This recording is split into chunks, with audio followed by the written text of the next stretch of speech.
Well, hello, friends. Here's your friend David Valentin again to talk about another great moment in Orlando City history. This is in relation to the skills challenge that happened in right before the MLS All Star Game in 2019 that was played in Orlando, July 31st of 2019. Unfortunately, last year in 2020, because of COVID, unfortunately, we did not had a All Stars game.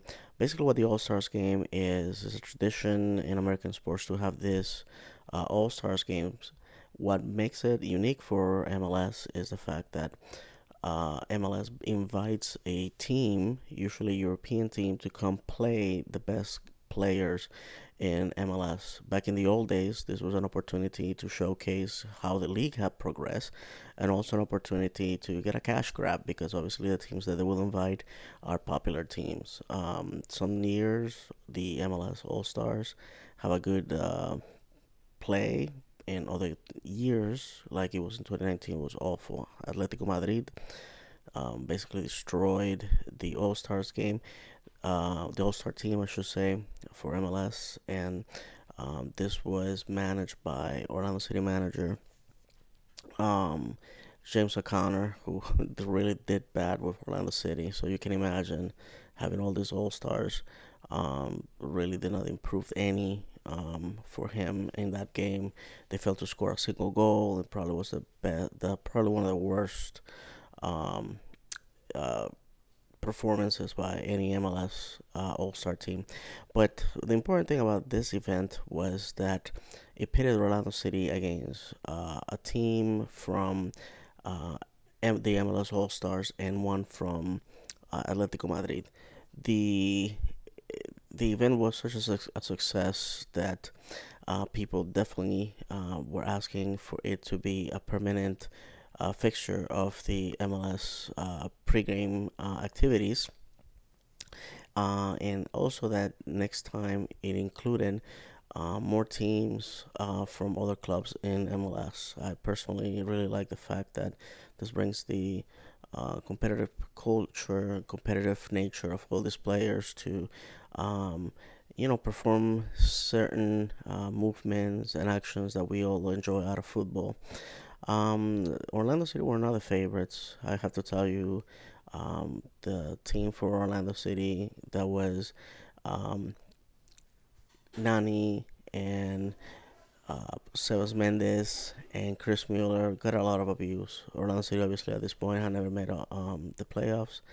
And on top of that, they were having not such a great season under James O'Connor.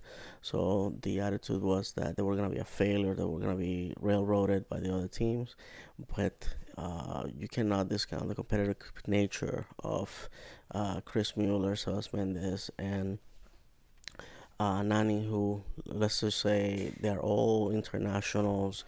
Sebas Mendes and Chris Miller just had a fantastic season in 2020, and nonetheless, 2019 was probably the best season for Nani in a very, very long time. 2020 was not as bad.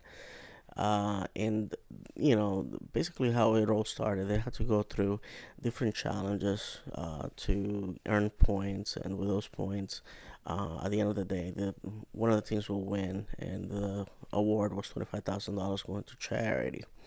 Um, to be honest with you, I'm very proud that Orlando City, every time they manage to get on the world stage of football, they show with something really intense. We have seen it with running on the wall. We have seen it with the 2016 inaugural game, 2017, 2015. I mean, Orlando City always has those moments. We saw it last year with the playoffs. Our players always manage to get intense moments that showcase the league and showcase the teams. Some may argue that some of those moments are not that great. Some may argue that some are silly, but that's just part of enjoying a club season, in my opinion. This moment for Orlando City was pivotal because it gave the Orlando City fans something to be proud of and cheered. Unfortunately, the team have been mismanaged till this point. But these three players will move on to 2020 to be decisive figures in the revival of the club, making it to the playoffs for the first time, and not only that, having a contention for the Supporter Shield, which is a trophy earned by the team with the most points. Unfortunately, it was not to be. This team also made it to the final of MLS is Back, the tournament that happened right after the COVID suspension was lifted. And I expect them in 2021 to be just as good. Nani's last season, probably last season in his career as well. So definitely uh, is something to think about. Also, this happens to be in ESPN's Wild World of Sports, which is a place that for Orlando City fans has a lot of great memories because this is where not only the Orlando City say goodbye to the USL League, playing the 2014 season here. We also had the MLS is back tournament here, and the Skills Challenge for the All Star Game. So that facility keeps giving us memories. I think it's part of our culture now. It's a place that is look with reverence because of all the great things that have happened there. The culmination of this competition was a basically a shootout between all three teams, hitting different targets, and that would have given them different points. Um, One of the things that was interesting was the most points were given if the players were hitting the crossbar with the ball. Obviously, this was the most difficult skill to perform.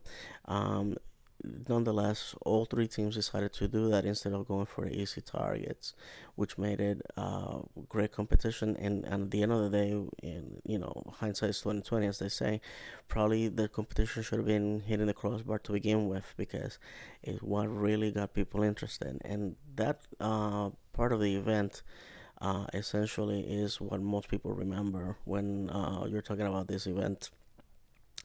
I think that MLS will definitely be in the favor of the fans if, in my opinion, if we bring this competition, having all MLS teams represented in teams of three, and then the top 10 or top three, like it was in 2019, then they go on primetime television to see who gets crowned the winner.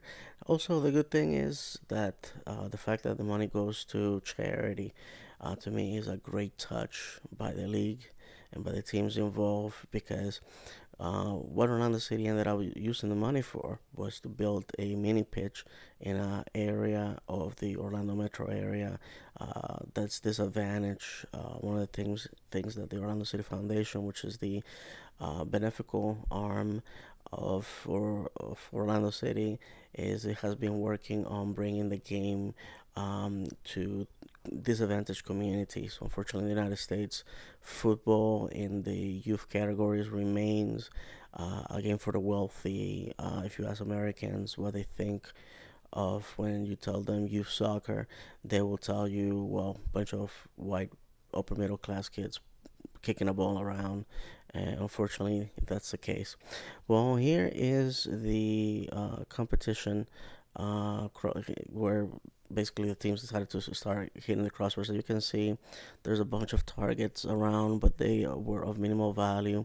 Orlando City was way behind in the points, so they definitely had no option. They had to go for the crossbars. And I'm gonna be honest with you, completely lost.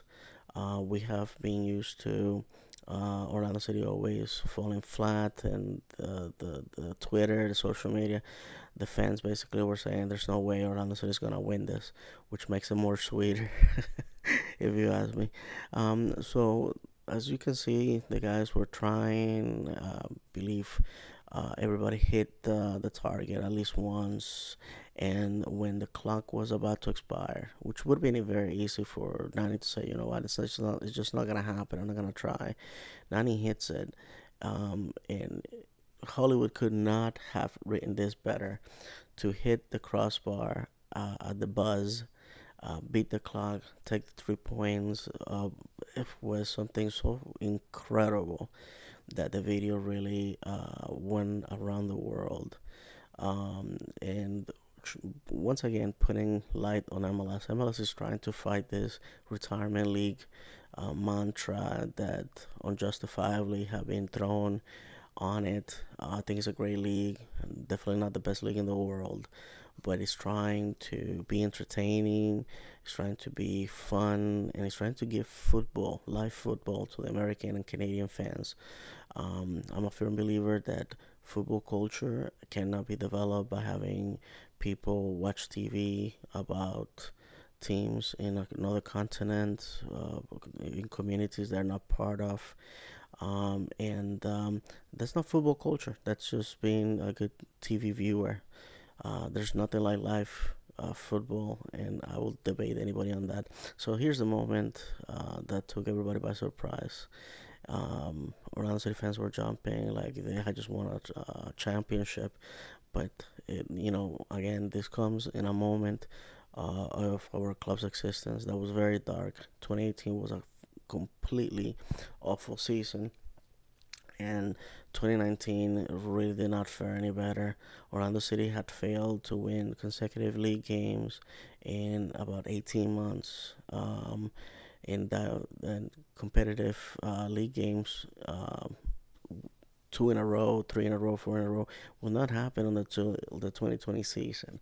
That means that Orlando City fans basically were used to losing a lot and constant. So, my friends, here is basically coming down at the end of the video. Again, if you like this, you can please like, share, subscribe. My purpose is to have as many Orlando City fans as possible consuming this content. The purpose is to remember the good times, the bad times, and chronicle our ups and downs as a club as we move forward. This year will be our 10th year of existence. March of 2011 was the first time Orlando City played a game in USL as a club, and so between USL and MLS, 10 years, 11 seasons, and I've been there for all of them. And I expect that if you're a new fan, that you will stick around, and if you're an old fan, it doesn't matter when you join us, that you continue supporting our great club. So with that said, get in, vamos, Orlando. Thank you very much for watching. I'll see you on the next video.